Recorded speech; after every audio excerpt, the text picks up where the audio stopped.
a recording. My name is Joseph Barletter. My nickname is The Walker. I walked across the state of Pennsylvania on Route 6 for the Wounded Warriors, and I come across Freeman Mayberry on Route 6, and he's been helping the vets for a long time to get them a place where they can come together and talk. Because we need to talk to each other, because we can be more relaxed, feel safer, and we can trust each other, and that's what it's about. And Freeman Mayberry is not a veteran, but you wouldn't know that.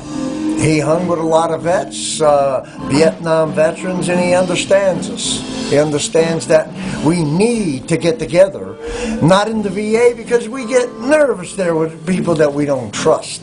So that's why we need this place. And when Freeman came up with this place, I was amazed at how far he's come now that he's getting the people, the neighboring people to come in here and help. And this place is available. You could trust the people here. You could trust Freeman. Believe me, I'm a Vietnam Combat Vet Marine. Came a long way in 45 years getting help. The VA has it, but we're too vulnerable to go in there right away. We need a place like this. A place like this where we can come together and feel safe and with other veterans around us. And we need that. We need a place like that. I know myself, I didn't feel that way when I went in the VA. I always felt out of place in there, even though it was the VA, because there wasn't enough veterans like me around me that I felt unsafe. But this place is, I think, one of the greatest things in this, especially this area, because up where I'm from, there's a lot of closer vet centers, but they really need this. I think Freeman's doing a great job, and if anybody out there would like to support him, even though the vets already gave, they'll continue to give. As they get help, they'll continue to get involved in their communities. They'll continue to help people. Yes, all they need is a little help in understanding what they've experienced, not just blood and guts no more. What years did you serve? I served in 68 and 69 with the 9th Marines, 2nd Battalion, 9th Marines.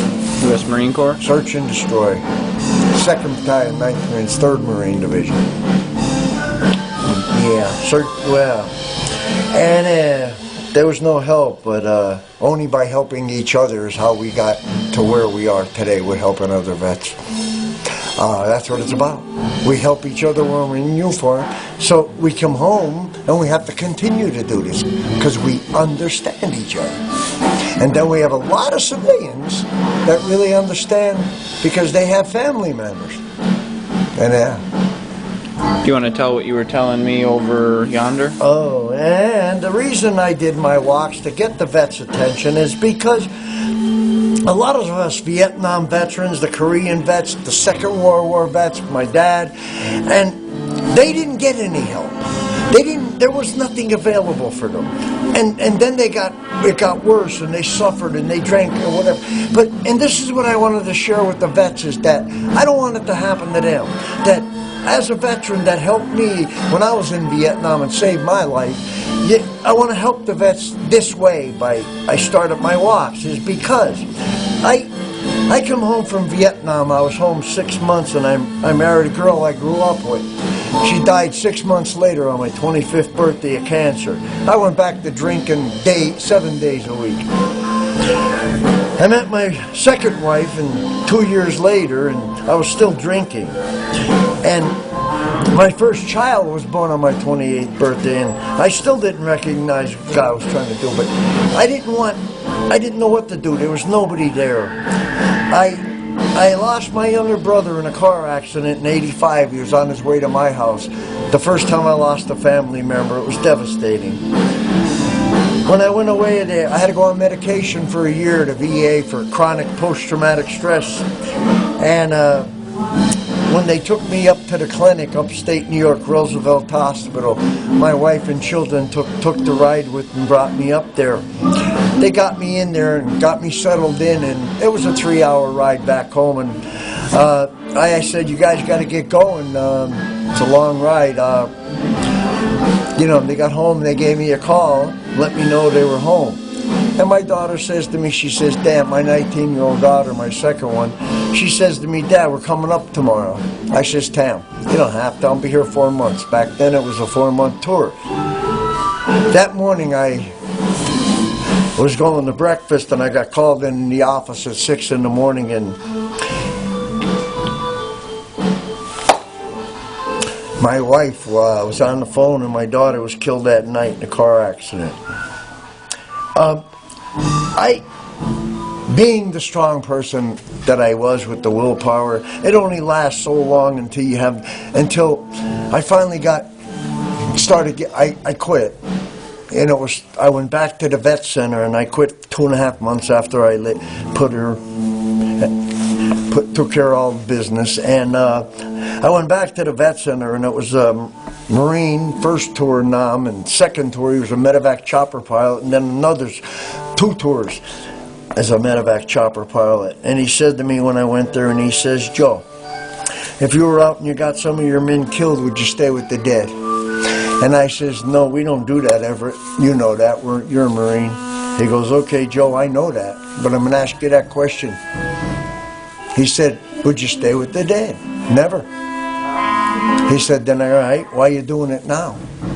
Because I trusted this man for who he was. I got up from that seat, walked out of there and turned my life around, start worrying about the living. And I let my daughter go home, wherever it had to be. And it's about letting go. It's about letting go. We can't save everybody. We can't go back and save them. We have to let go and take care of the living. And they look at us and we're killers and murderers and this and that, but we're not. We're professionals. And we did our jobs to the best of our ability. And we need their help to help us understand that it's okay. It's okay to not go back and be there. We can take care of the ones here. But first we have to help ourselves. And that's what this place is going to do. It's going to give us time to spend with our brothers, to unwind and our sisters, so we can be among each other and talk. That's it. Done?